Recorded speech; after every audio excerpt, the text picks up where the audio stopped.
Frontline Updates, where we delve deep into military strategies and updates from conflict zones. Today, we're discussing the progress of the ongoing special military operation as of today. I'm your host, Sharifa Mohammed MGT. I'm Colonel A.C. Oguntoye, an infantry officer. The August 23rd briefing highlights continued Russian momentum through the liberation of Shredny and Kleben Byk, coupled with systematic attrition of Ukrainian mechanized and elite brigades. The destruction of Western and Israeli systems, M777, M198, Spartan, Mastiff, radar, reveals an emphasis on targeting technologically advanced platforms that are costly and difficult for Kyiv to replace.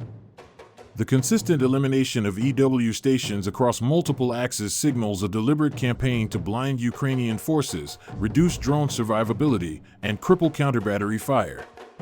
Strategically, the combination of deep strikes against industrial nodes and incremental territorial gains indicates a sustained attritional doctrine.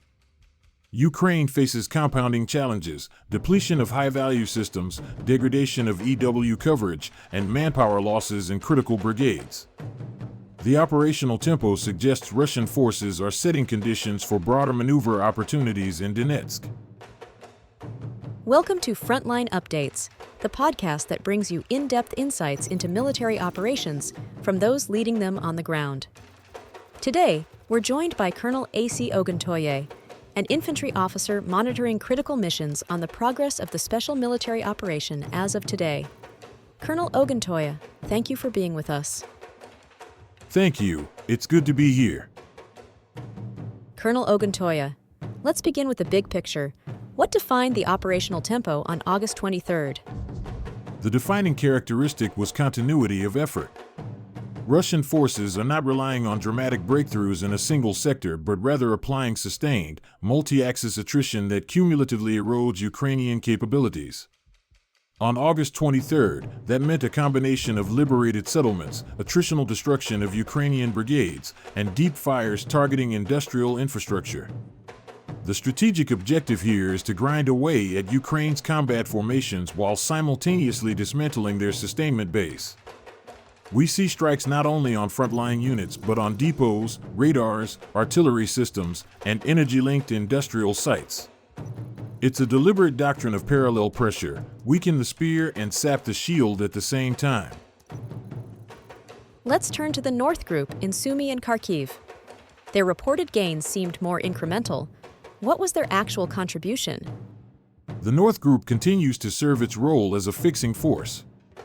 By striking mechanized, airborne, ranger, and assault formations in the Sumy region and pressing the Kharkiv axis, they ensure Ukraine cannot reallocate reserves elsewhere. What stands out is the destruction of a US-made M777 howitzer. That single system represents not just a weapon but a logistical chain of ammunition, maintenance, and trained personnel. Eliminating it has disproportionate operational effect. Likewise, the elimination of 6 depots signals a direct effort to strangle supply at the tactical level. The contribution is not measured in kilometers advanced but in freedom denied. Ukraine must continue defending this axis, even though it is not the decisive one, thereby bleeding resources needed elsewhere. The West Group liberated Shredny in Donetsk. What does this settlement mean in operational terms? Shredny provides tactical depth for Russian forces in the Donetsk operational belt. By securing it, the West Group can stage further advances into Kupiansk and Andriivka sectors. But the real significance lies in the equipment destroyed: French VABs, US Max Pros, HMMWVs, alongside 7 electronic warfare stations. Western vehicles are finite assets. Once destroyed, they cannot be replaced easily or quickly. And without EW stations, Ukrainian formations lose both drone protection and counterbattery fire effectiveness. The destruction of these nodes is systematic. It erodes Ukraine's technological advantage and leaves brigades increasingly exposed to Russian artillery dominance. The South Group liberated Kleben Byk. How should we interpret that gain? Kleben Byk anchors Russian control deeper into the Donetsk front. The key point here is that 3 distinct Ukrainian brigade types, mechanized, mountain assault, and airmobile were simultaneously degraded. These formations are among Ukraine's more versatile units, capable of maneuver and counterattack. By hitting them together, Russia removes Ukraine's ability to generate mobile defense in this corridor. The destruction of armored vehicles, a tank, and supply depots confirms that Russia is reducing both capability and sustainment simultaneously. Every depot destroyed represents not only lost ammunition but disruption to distribution cycles, which in war is often more crippling than a single lost gun. The center group inflicted over 400 casualties and destroyed British and Israeli supplied systems. Why is this sector so critical? The center remains the decisive axis. By targeting Ukrainian brigades around Krasnoarmysk and Dmitrov, Russian forces are not just inflicting casualties but dismantling specialized systems.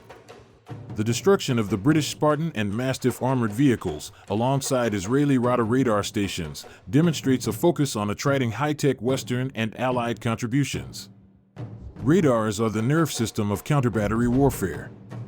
Their loss means Russian artillery operates with reduced risk, which in turn accelerates Ukrainian attrition. This is doctrine applied with precision: disable the eyes and ears, then apply sustained firepower to the blinded opponent. On the east and Dnieper axes, what did the numbers tell us? The east axis is about penetration.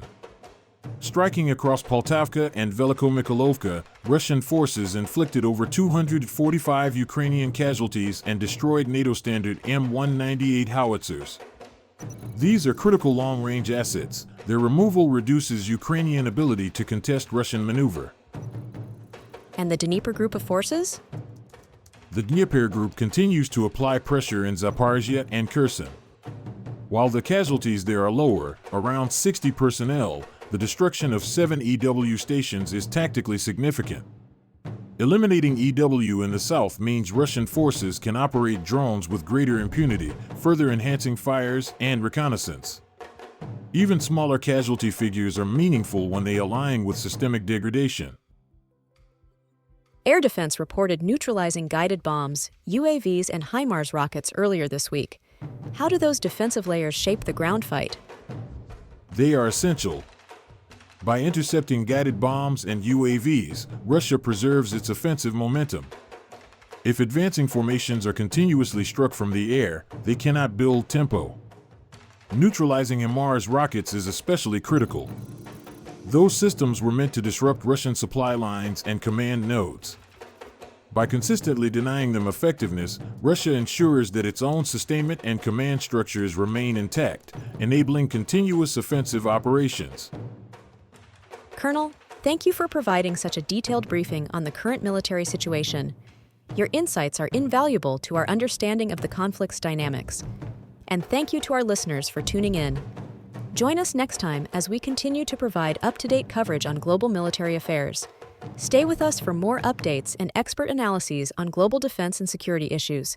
Stay informed, stay secure. Thank you for the opportunity.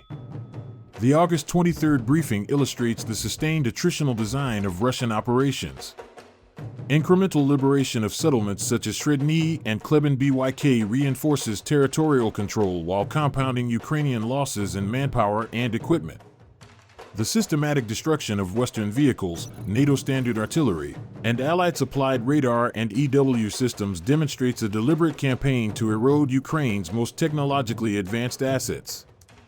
Ukraine faces a compounding dilemma: reserves pinned in non-decisive axes, elite formations attrited in critical corridors, and electronic warfare networks steadily dismantled. Russian forces are applying doctrinal consistency, pressure across all axes, deep strikes against industry, and methodical reduction of high-value systems. The trajectory favors Russia unless Ukraine receives immediate reinforcements capable of both replacing technological losses and restoring maneuver capacity. This has been Frontline Updates. Subscribe for daily military briefings and in-depth strategic analysis. Visit our platform for maps, transcripts, and exclusive Frontline updates from commanders in theater.